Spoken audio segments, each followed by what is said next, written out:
Today, I have the pleasure of speaking with Tracee Ellis Ross, the founder and CEO of haircare line Pattern, as well as a Golden Globe winning actress and producer. Tracee, thanks so much for joining us today. I'm so happy to be with you. So I want to start with talking about your entrepreneurial venture. You launched Pattern last fall.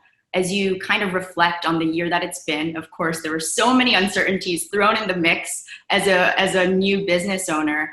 Tell me about how you feel having launched this really successful business for textured hair. I feel really good. I've learned a lot, and I also feel really grateful to the community that I am serving and in dialogue with through this company. It's been really special. It's a community that I am a part of, a very vast community of curly, coily, and tight textured people.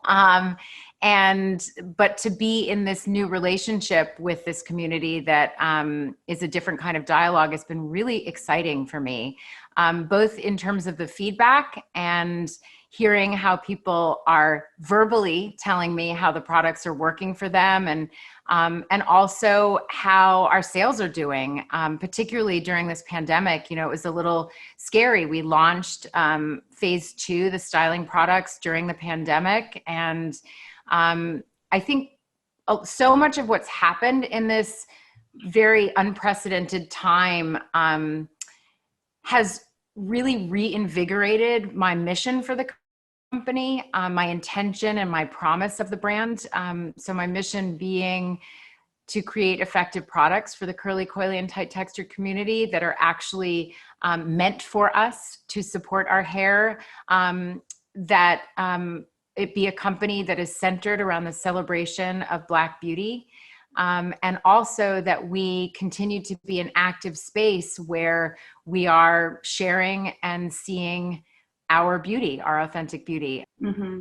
Yeah, when you think about even initiatives like Aurora James's Fight for 15, right, to make sure that there is 15% of store shelves or online space dedicated to Black-owned businesses. Tell me about your conversations that you're having with retailers. I know you're in Ulta now. Do you feel as though, given the fact that you do have celebrity status, you have a little bit more kind of weight, negotiating power, energy that you can bring to the table to kind of champion for the cause at large? I'm curious how you think about your own obligation or responsibility, if at all, when you come to the table. I've always felt incredibly responsible for my voice, and aware of the power of a voice, not necessarily only my voice, but just people speaking up in response to their experience and what they see, and utilizing the power that one has for good and for the good of the larger community. So my relationship with Ulta actually preceded me even having Goop and having my operational partners. My relationship with Mary Dillon is what started it. There were 2 retail partners that I reached out to when this was just an idea. You know, it took me 10 years to get this off the ground. So at the end of the 10 years, I finally sat down with some retail partners and started trying to figure out how to do this on my own. The 10 years was a difficult 10 years, but it was an important 10 years because I really was able to articulate my vision very clearly and gain my own sense of how I wanted to navigate the industry and the importance of what I felt the space that Pattern needed to occupy.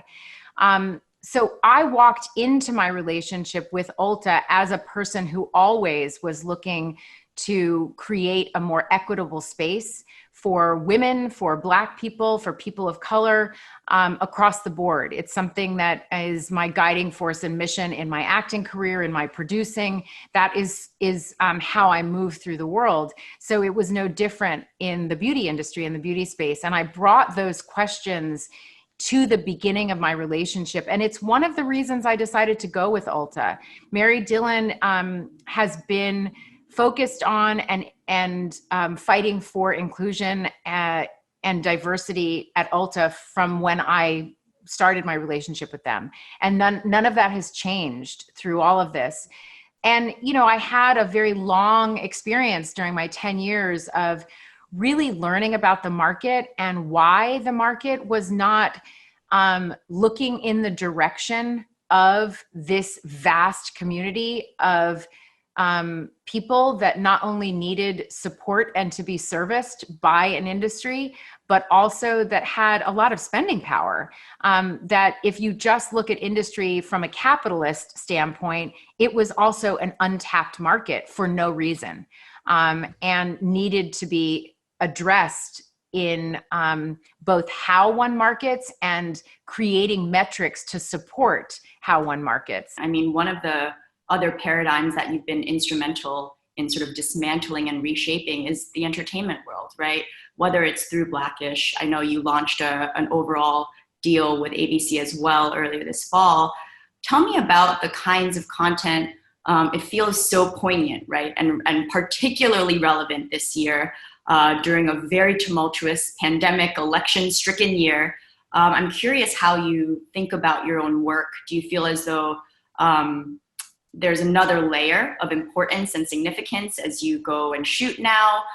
Do you feel like that's always been the cornerstone of even shooting Blackish and Mixed-ish? I'm curious about your thoughts there. So Blackish, for me and how I play Bo Johnson, and one of the things that's been incredibly important to me, it's been out there in the press, and it came sort of jokingly at work that whenever they give me lady chores, I push up against that. And I'm like, why? Why am I doing laundry in this scene? Do I have to be doing laundry? Any of those things that sort of allow us to expand what we see as possible. So for me, it has been very purposeful to find ways to expand the ideas of humanity and what's possible while entertaining, with a core of joy. And I've brought that through all my characters. And now, as I have 5 projects in development and one more that's about to jump onto the slate, thinking about that in the same way, and both in front and behind the camera, that it's not just necessarily about the roles that are written, but the lens through which those things are seen and shot and how those stories are told, and allowing the diversity of experience and point of view to be a part of the holistic experience of storytelling. You've been able to craft this amazing platform with your social media as well, in being an advocate, right, for social justice causes, for political causes.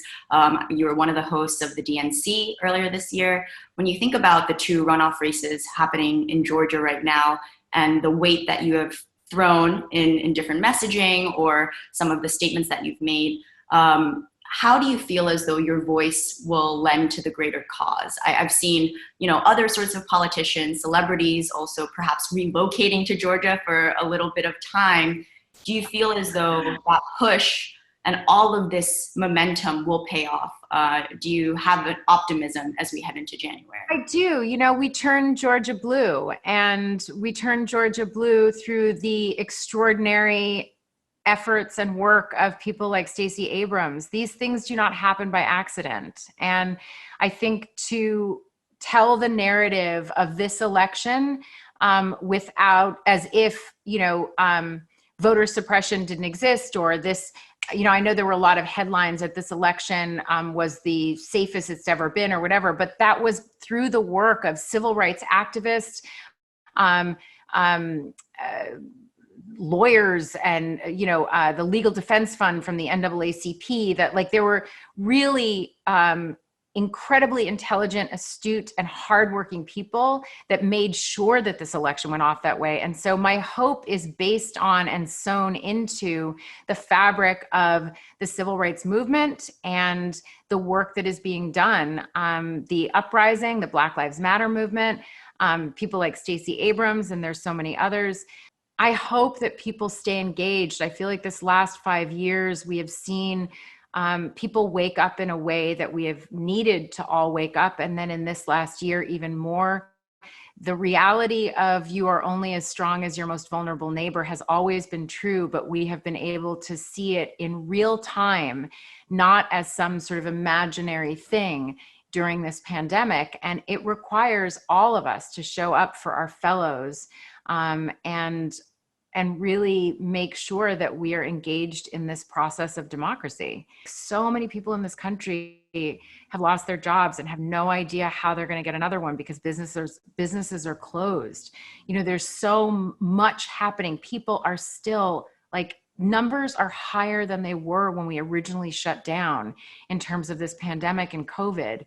And so there's a lot to make you afraid. We are siloed off from the collective energy of our families and our friends and the things that we usually lean on for comfort.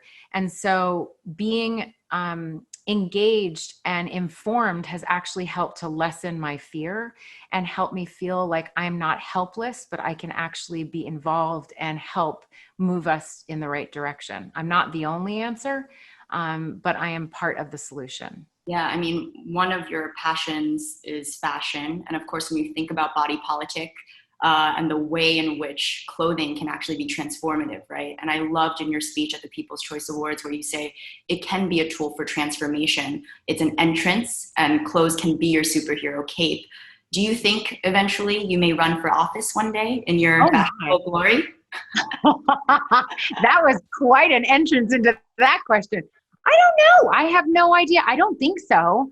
But who knows? I mean, there's a lot of things right now, my plate's real full between Pattern and this production company. I'm really grateful at this point in my career and at this age to take all of the experience that I've gained from this life that I've lived and start being in a position and to be able to be in a position where I'm creating content and not just being a part of content and feeling like I can actually be using the power that culture has given me to do things that are about the greater good, to have uncomfortable conversations and necessary conversations about how to reimagine the spaces that are genuinely not working and are not only not working, but harming people and oppressing people. And so I